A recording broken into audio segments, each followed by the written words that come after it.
My name is Travis Grizzell. I'm in the Solutions Architecture group for Alexa Voice Service.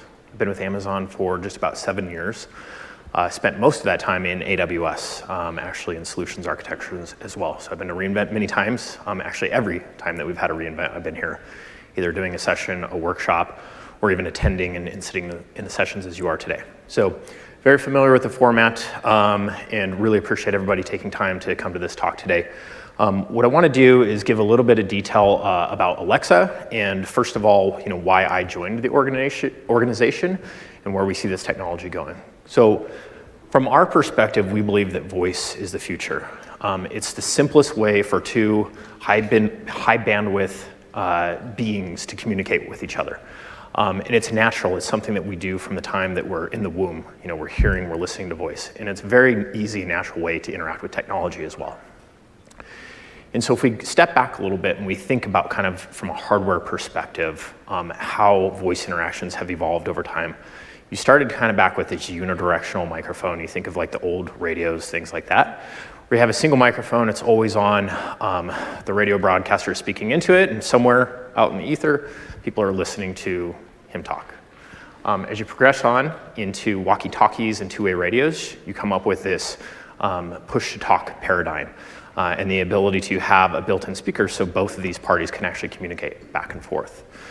And then building on that technology, you get to voice activation and advanced audio algorithms where you have things like noise cancellation. And so, most people probably have these at your desk today so that you can just sit on your head and you're not having to push a button every time you interact with the person on the other side. And then building upon that one last time, you get into the more sophisticated online conference rooms that we have today. And the ability to pick up everyone in the room and be able to have a very good connection quality for both parties on each side.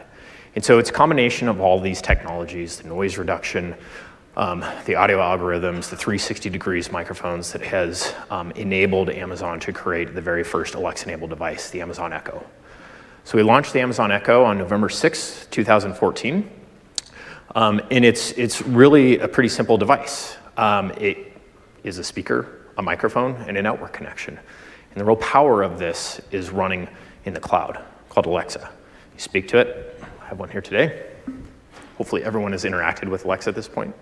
Alexa, hi. Hi there. I'll turn that off. I can't tell you how many times in the middle of a conference call I say the A word and she pipes up. So as a consumer or as a user of Alexa, what is it? Rather than just bad jokes, everybody knows it's pretty lame jokes. It has the ability for things like setting timers and alarms. Very, very functional. It makes cooking in the kitchen very easy. Makes putting my kids down to bed or for a nap or timeout a little bit easier as well. You also have the ability to control smart home, so the ability to turn on and off lights, lock doors, be able to turn on your TV, actually change to other channels at this point. You have the ability to shop, you have the ability to get interesting news and information, and obviously play music as well. And as a developer, you have access to tens of millions of Alexa-enabled devices. There's over 25,000 Alexa skills available today with brands like Uber, Domino's, and others, where you can interact and engage with their brand and their platform through your device. And there's over 1,000 Works with Alexa products today. And these are when you get into the TP-Links and the Wemos and the devices that you can actually turn on with your voice. And so we've spent the last 3 years building an array of Alexa-enabled devices, starting with the Echo, moving into the Dot and the Tap, and most recently devices with screens such as the Show and the Spot. But we envision Alexa being everywhere. We see this moving from inside the home to going mobile and outside the home and in other locations as well. And so today, while we primarily see devices like home audio devices and even some wearables and smartphones, we see opportunity for a growing system of third-party providers and OEMs to create Alexa devices. And that's why we created the Alexa Voice Service. And so that's what the majority of today's talk is going to be about, is actually helping you understand how you can build an Alexa voice service, an Alexa-enabled product. So Alexa Voice Service is the cloud-based intelligence that is Alexa that's accessible through an Echo or any other Amazon provided device. It's easy, fast to integrate with, it's free to use, and it allows people to interact with those 25,000 different skills and all of those capabilities that we talked about through your devices as well.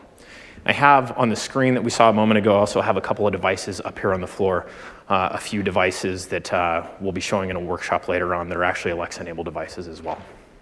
And so while we say this is simple, we want to dive in and show you that there actually is some complexity, but what we're doing to make that easier for people to actually integrate. So first and foremost, we'll talk about what is the actual voice interaction model between the device and Alexa. And this really comes down to two messages. Events are information that is sent from the device itself up to the Alexa voice service. And then once Alexa wants to do something, it sends a directive back down to the device. And it's really that simple, right? So if we say, Alexa, what time is it? What you get here, and I'll kind of turn and look at one of these screens here. The very first thing that's happening on device is you are sitting there listening for a wake word, in this case, the word Alexa. As soon as it hears Alexa, it starts streaming everything else after that up to the Alexa voice service. This enters into what we call the speech platform. The speech platform is an orchestration layer that enables these back-end subsystems to interact and work with each other. And so in this case, we send in a recognize event from the device that sends it to our speech recognition subsystem that pulls out the raw audio file and converts that to text. Pretty easy. Our phones have been able to do this for years. That then orchestrates and sends back to the natural language understanding platform. And this is where the real complexity comes in. This is where we're trying to determine what the intent is of what the person asked. You can say something like, what's the weather this weekend? Or you can say, is it picnic weather this weekend? You have the same intent as a user, and that's what the NLU is doing, is actually stripping out and understanding what you want to do. In this case, we decide that you want to understand what time it is, and so we send that back to a subsystem of the skills or capabilities. And then from there, we're going to send that information back over to our TTS system, which generates Alexa's voice and sends that back down as an actual audio file to your device, where all you do is simply play that, right? So everything that's in that yellow box there is done by Alexa, and again, all that you're doing is managing an event and a directive. So what do those actually look like? Alexa, what time is it? So this is a JSON payload, and this is specifically capturing that audio file and sending it up to us.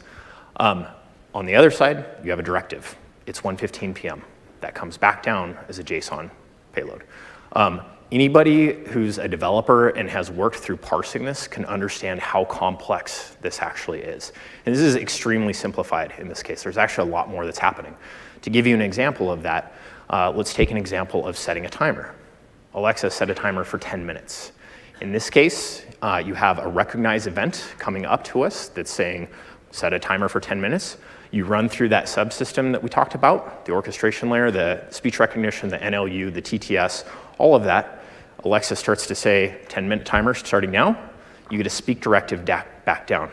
But what's actually happening behind the scenes is the speech directive comes down in an MP3 format to the device. As soon as your device starts to hear that, we get a speech started event, and we send that back up to Alexa to tell her we're now playing that file out. As soon as that finishes, we send a speech finished event back up to Alexa as well. At the same time, the AVS controller is interfacing with the audio player to actually play that message out, and then we get a speech alert directive sent down, a set alert directive sent down from Alexa to the device, which goes into the alert manager store and a state machine, which actually then tracks the store of that state. We send an event back to Alexa, 10 minutes passes, we actually start the timer going off itself, we send an event up to Alexa, and then that alert actually has to enter the foreground. So the reason I bring this up is that this is a very, again, simplified version of this, but to handle this complex set of sequences, you have to do some pretty decent onboard processing, right? And this is where we're working to make things easier. In the past, everyone had to build that client out and do it on their own. Here, you see those events and directives and how that's actually being sent back and forth. This is over an HTTP2 persistent connection. The reason this is important is because as soon as an Alexa device stands up, you actually need to establish a downstream channel so that if we need to send notifications to that device or there's a message or something else coming in, that is there. And a lot of people don't have experience with HTTP2 at this point. It's very complex to manage these event-specific streams and keep that persistent connection up and running. And so this is where we've introduced the AVS Device SDK. And this is a C++ based libraries, and it provides most everything that you'll need to do to enable an Alexa-enabled product. And so we'll spend a little bit of time talking about this now. For the most of the rest of the talk, it'll be fairly technical. We're kind of through the marketing part. But there's 6 kind of key components here. And just to walk through that quickly, the first is a shared data stream. And this is simply just a ring buffer that is sitting there constantly taking in audio and then discarding it if it doesn't need it, right? Behind the shared data stream is your actual wake word engine itself. And this, the way that we built the SDK is we allow you to use any wake word engine that you want. Sensory, any open source, whatever that may be. But that is sitting there constantly listening for the pattern Alexa. So it's an on-device model. We'll get into that a little bit more later on as well. And then the audio input processor. And this is actually what then triggers and starts sending stuff to Alexa. So at no point while this device comes up, and it has that down channel connection, it's not actually streaming any audio up to Alexa until it hears Alexa through that wake word engine. Then it opens up the audio input processor and starts streaming everything up to Alexa until it gets a stop directive back down to the device that was generated by Alexa. The Alexa communications library establishes that persistent downstream connection, and it opens and closes those individual event streams. It essentially handles everything related to the events and directives being sent back and forth so that you as a developer don't have to do that. The next piece is the Alexa, excuse me, am I one slide off? The Alexa directive sequencer library. Sorry, I got confused here. And this is actually going to be taking those directives that are coming down and sequencing those in the right order. This is going to send back to the correct capability agent. So if we talk about that now, let's take an actual real life scenario. You're in the kitchen, you're jamming out to Taylor Swift's latest album, and you want to make a pizza, right? And so you set a timer for 10 minutes. And the next thing you want to know is what's my account balance through Amex? So all 3 of these interactions went through those same events and directives that we talked about earlier, sending and sequencing many things back and forth. And so how do we actually handle that on the client and ensure that you have a good quality Alexa experience? And this is where the Alexa Focus Manager library comes into play. And this controls which capability agent actually has the attention of the system at any given time. So using that same example, we're rocking out to Tay-Tay's latest album. Our pizza timer goes off because it's been 10 minutes. And then Alexa comes back and says, your account is overdrawn. This we prioritize in what we call channels. And the channels have a very specific order in what is given priority at any given time. So audio player is always going to be the lowest priority. Alerts then have priority over that. So when your alert goes off, the audio starts ducking, is what we call it, and playing a little bit more quietly. And then as soon as Alexa starts to speak, that has priority over the alerts itself. But what if you need to actually talk? This is where the speech recognizer always has precedence over anything. So if we give kind of this example here, Alexa, what's the weather this weekend? In Bath, it'll Alexa, be a rainy weekend. What time is it? The time is 1:13 Alexa, p.m. Stop. So you saw the ability for me to barge in, and that's because that speech recognizer interface actually has, in the capability agent, actually has the highest priority above anything else. And so these capability agents that we talked about so far today, the speech recognizer, the speech synthesizer, audio player alerts, but there's actually quite a bit more. So there's the libraries and framework in place for notifications, things like template runtime, if you actually have a GUI on your device. And so if we go through kind of just one more time through this whole interaction model and to put this a little bit more visually for everyone, somebody says, turn the A off, Alexa, what's the weather today? This comes in through the shared data stream. This goes into the audio input processor to pick up the word Alexa. That then goes through the Alexa communications library, sends over an event to the Alexa voice service. You have the back and forth orchestration that happens here between speech recognition, NLU, the specific capability, and the TTS. That's sent back down to the device in the form of a directive. That then goes to the ADSL, the Alexa Directive Sequencer Library, which invokes the right capability agent, in this case, the media player. And the Alexa Focus Manager library gives the system the attention to be able to go ahead and say it's 60 degrees and raining in Seattle. Surprise, surprise. All of that happens in about a second. And so this is where this can be very complex, and what we really encourage our customers to do at this point, the developers we work with, is to consider working with our AVS Device SDK. It's a very extensible, portable platform. In the case of Garmin, as an example, they took the SDK and cross-compiled that over to Android OS so that they could have their Alexa-enabled product up and running very quickly. You can move this over to Linux, Mac OS, Raspberry Pi. It can be extended to virtually any hardware platform necessary. In the case of Hisense, they wanted to write their own display cards for their very specific platform, making televisions. Minimum amount of glue code required to do that.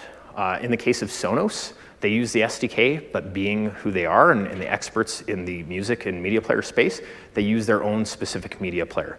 So you can use any specific libraries that you need out of that SDK, any of those individual modules, and throw away anything else. We mentioned also you can use your own wake word. And it's accessible. This is on GitHub, the source code.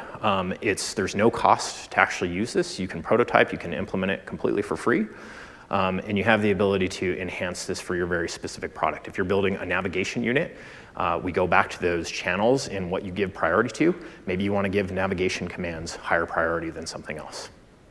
And so to get started, what we usually do is we recommend people go to GitHub, they get a Raspberry Pi, and they get it up and running on there. That's the simplest way. To the most sophisticated and complex partners that we work with, this is almost always how we start. Once you progress beyond that, you can get into a more commercial grade SoC like the NXP. And both of these have the ability to do a hands-free implementation. So you have the ability to run the wake word engine on there, microphones, things like that. And so at this point, now we get into the actual hardware design. And in a traditional, typical engagement where I'm working with a customer or a developer, I would actually probably go the opposite direction. I would say, let's start with the hardware first, because this is the longest part in the design cycle. This takes 12 plus months, or we can implement that SDK in a couple of months at this point now, or even a couple of weeks. And so we'll talk about a couple of different ways that you can actually build Alexa. The first, and what some OEMs are doing, is literally taking an Echo and throwing it into their product. So you have like the iHome clock right here. Or the Origin Acoustics in ceiling mount. And this is fine. You're able to actually take the dot, hook it up to a 3.5, throw it into your device, and you now have an Alexa-enabled product. But for the most situations, we're going to recommend to customers and the developers that we work with to really kind of start from scratch and think about something different. If you're a company that doesn't have a whole lot of experience in hardware design, you can use one of the white box solutions like the Gore-Tex Puck. And this is something that you can literally just change the colors on, stamp your logo on it, and get it to market. This could be done in a matter of a couple of months. If you want a little bit more flexibility, we also have form factor reference designs. This allows you to put in your own SD ports, HDMI ports, perhaps change some of the internals as well, and offer something a little bit more custom to your specific users. But where we really get into the more custom integrations and specializations is when we work with something like a systems integrator's AVS module, where they have actually all of the chipsets, the Wi-Fi, the Alexa client actually built into the device, and you can actually take that and put that into a completely different form factor. Say you're making treadmills or a TV or something that doesn't kind of fit those first two areas, this is where we recommend starting to look at this. And if you're really looking at building something custom, this is where we get into our specific development kits that we've worked with some commercial providers to create. So things like the Connexent 2 mic or 4 mic kit, and you can really kind of go to town on it. And so we'll come back to that in a minute, but I want to introduce a couple of terms first, just to make sure we cover all of our bases on the right way to do an implementation. So the first we'll talk about is a touch-activated device. And if anybody has a Fire TV at home, you now have Alexa on that Fire TV, if you didn't know it, and you can push and hold that device to invoke and interact with Alexa. In that case, you're not running a wake word engine, so you simply push and hold it, and you say, what time is it? Or play some music, whatever that may be. There's also the tap-to-talk methodology, and there's some OEMs and third parties that have created this, as well as the Amazon Tap as well. There, you tap it, you say what time is it, and then the end of speech detection is done in the cloud. You get that stop directive or that stop listening directive back down from Alexa. But the most powerful is where you get into the voice activated methodologies of interacting with Alexa. And so the first we consider is hands-free. And this is perhaps a device more like these where on this GE lamp you have a 2 mic on the top of here. On this you have, I believe, 5 mics across the top. These devices are really intended to be interacted with probably from 5 to 7 feet away. They work great in those use cases. But if you want that across the room type of experience like you get with the Amazon Echo, this is where you get into far field capabilities. And so when we talk about the Amazon Echo with a 7 mic array across the top, this is a bit of an abstract of what that hardware architecture actually looks like. So the first thing you have is the mic array board itself. And you see kind of 8 mics across the top, leveraging 7 of those. You're doing analog to digital conversion to get the best and cleanest audio that you possibly can. That then interfaces with a digital signal processor, a DSP, and this is running some audio algorithms. I'll talk a little bit more about these. We already talked about like noise cancellation, but that's effectively where those are running. The SoC, in this case, here, the Raspberry Pi, and this is where you're going to run your wake word engine and your actual AVS client that we talked about earlier through the SDK. That then interfaces with the Wi-Fi. You get the event going out in the blue line and the directives coming back in the green lines. So you say what time is it, goes back there, passes back through the DSP where you're running it through AEC, acoustic echo cancellation, and pushing that back through a digital to analog conversion and out through the speakers themselves. And so that's what we call the AFE, the audio front end. And how do you actually choose the right audio front end for your specific device? As you see here, these devices, and I'm sorry if people on this side of the room can't see them, they have very different form factors from an Echo or a Dot. And so we need to think about the audio algorithms that we run on there, the number of microphones, and the microphone arrangement are going to be different on all of these devices. And so the wake word engine, we touched on this a little bit earlier, but this is the one audio algorithm that we generally recommend to run on the SoC. And this is typically because of the size of this. Bigger models are going to work better. If you have a very small footprint, you don't have the ability to pattern match as good as you would with storing more on device. And so the challenge here can be leveraging BOM costs with the quality of the implementation and how well you want it to be able to interact and work with Alexa.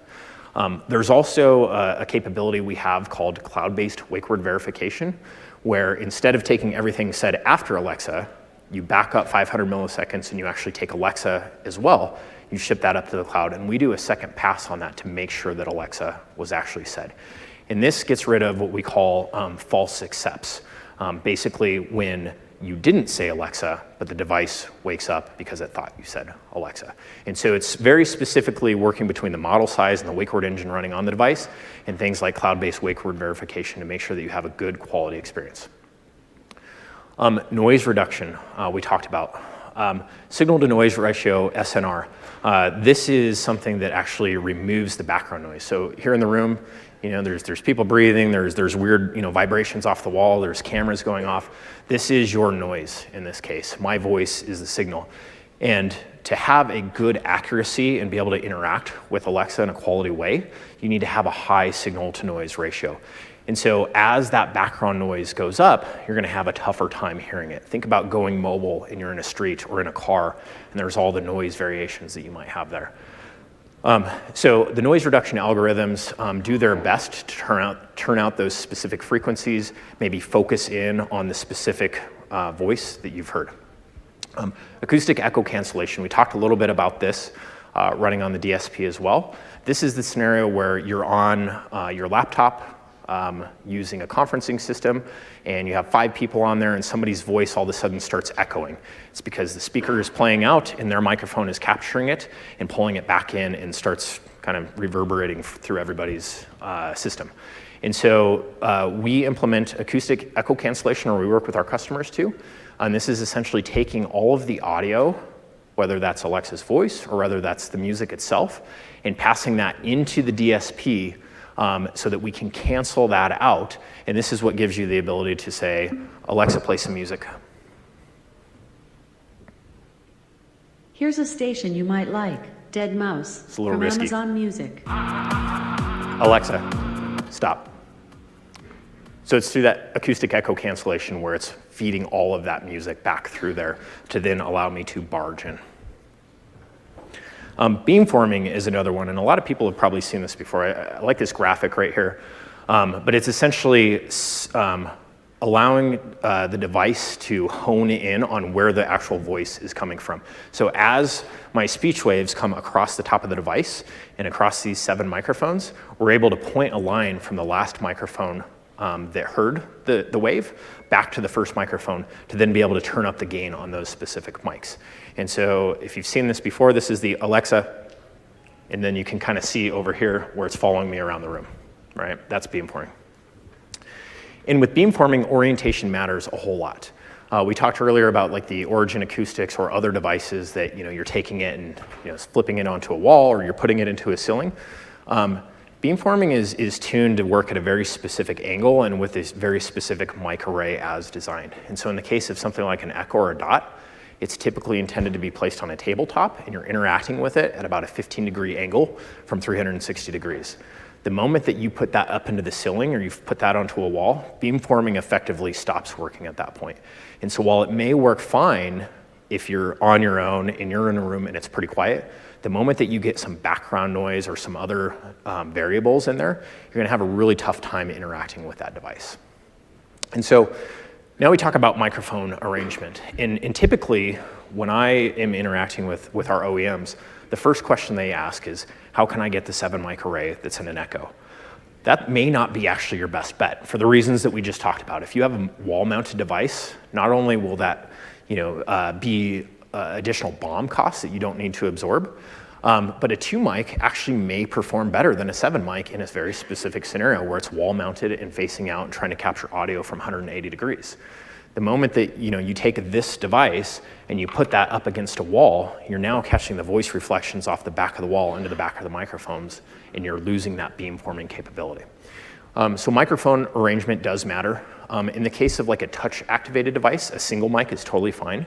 There's no reason to go out and put multiple mics in there. This is you pick it up, you talk to it really close, it can pick up everything it needs to. For hands-free, we always recommend at least 2 mics. That gives you additional capabilities when it comes to noise reduction and the ability to locate where the user's at. And far field is typically going to be 4, 6, 7, 8 mics or plus. But there is diminishing returns. And this isn't hard data that I would go back and show engineers on the team. But in some environments, like I said, a 2 mic will actually perform very well compared to something like a 7 mic array. But with high SNR, signal to noise ratio, this is where something like a 7 mic is going to outperform. But even in really, really high SNR environments, if I had laryngitis or if everyone in this room was talking, there'd be a really tough time for even a 7 mic array to pick up my voice. So it's really choosing the right audio algorithms, the right microphone array, and the arrangement of those specific microphones to ensure that you have a really good quality Alexa implementation.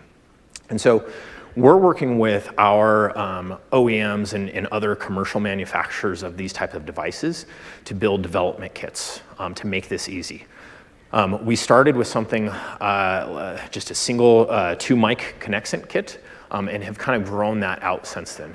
And so what comes in a development kit is the DSP board and or the SoC that we talked about, the wake word engine, the audio processing algorithms, the software drivers for that, the sample client, and all the documentation that you need to get stood up and running. And these are kind of where we're at today with the development kits. Something like the 2 mic Connexent is something like would be very appropriate for a device like this, the Eufy Genie, very similar to an Echo Dot. And then all the way kind of up to even like an 8 mic circular array from Intel that was just recently announced. So bringing everything together, we're almost at the end of the talk now. We think that voice is going to fundamentally change the way that people interact with technology, and we're already starting to see that happen. I don't have time to get up and switch on and off my lights anymore when I can just do it from my couch. Our vision at Alexa is that Alexa is ubiquitous. We see this being in every room in your house. I have 25 devices, Alexa-enabled devices in my house today, interacting with over 92 connected devices. And we see that extending out into the car and into the workplace, and even in public places like this. And so we're working with OEMs and developers to kind of create that vision and bring these other products to market.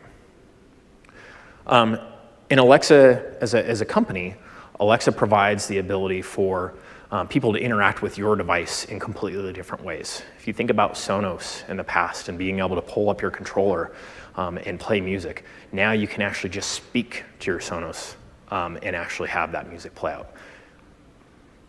And a quality Alexa implementation takes a lot of consideration and a lot of work. Everything from the hardware design that starts very early on, probably 12 months out, to the very specific software considerations that you need to make for your specific device. But we're making that easier via our development kits and our SDK. And so I kind of wanted to finish off with Alexa, stop the phone. No? Okay. With some recommendations from real life from my side. Alexa has had a major impact in kind of the smart speaker, wireless speaker space. It's also very hard to compete in that space and to build something innovative that will stand out from other things. So I really encourage partners to think about something unique. What do you bring that is different from an Echo or a Sonos or another Alexa-enabled speaker that's out there today? And that's where the companies, the developers, the engineers really want to put your minds to creating that unique experience and not just being kind of another $50, $60 speaker. Always start with the user experience. And this is something that is so often overlooked. Go through some actual use cases, do kind of the marketing exercises, whatever that may be, to say, how do you actually expect a person to interact with it? Do you expect them to walk up to your device and push it? If it's in a laundry room and they're already standing there already, that may make sense. But if it's something like a light switch, or in the middle of an area where you want to be able to interact with it in a hands-free way, you need to think about a very specific microarray and the audio algorithms for that specific device. 7 microarrays may not always be necessary, as we talked about. If something needs 180-degree coverage, look at a 2-mic or a 4-mic 2x2 type of configuration. Those early industrial design decisions that you make will have a heavy impact on the quality of the Alexa implementation. We've had several companies come to us that have already locked in their design. They're through EVT, DVT stages, and they say, now we want to put Alexa in this device. And what we find in working with those is that quickly turns into a 12+ month project that ends up delaying their ability to actually launch their product because they only have a single mic on there, or the thermals don't work out for the very specific use case. And so our recommendation at this point is let's talk about Rev 2, version 2 of your product, and putting Alexa into that and actually making that purpose-built for Alexa and your product. Dev kits, I can't say that enough. If you decide that you want to build your own, that's totally fine. Go with anybody else. We will support you. It's totally fine to do that. We have many companies that have, but always start with a dev kit. Just test it out. These are partners that we've worked with. We know from experience that they will pass our far-field certifications as long as you place them right. Use the AVS SDK. Alexa is a growing set of capabilities. Things like notifications, calling and messaging. These are all features that have launched since our first AVS devices have launched. And if you are having to go through and continue to update your code to be able to handle these new things, that's an ongoing engineering effort. To that point, give plenty of time before and after.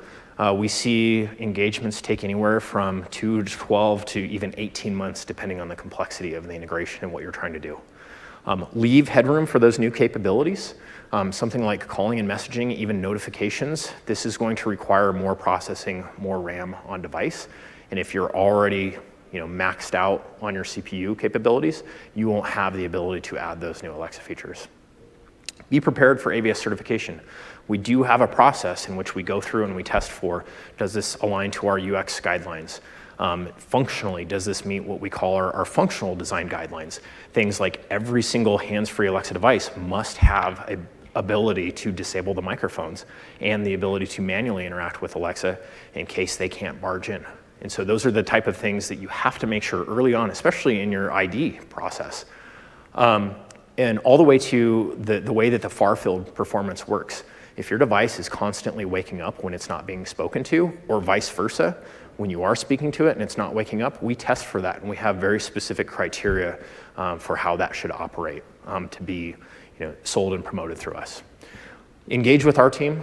We have solutions architects, business development, product teams in kind of all of these areas, and we're more than willing to help people build Alexa-enabled products, or alternatively, work with a solutions integrator. We have SIs that are out there that have experience in building end-to-end implementations of Alexa-enabled products. So that's it from my side. If you're interested in learning a little bit more, you can go to the URL down below. Otherwise, I'll be at the stage at the end here. We're ending about 20 minutes early, so plenty of time for Q&A, and I'm happy to answer any questions you may have. Thanks.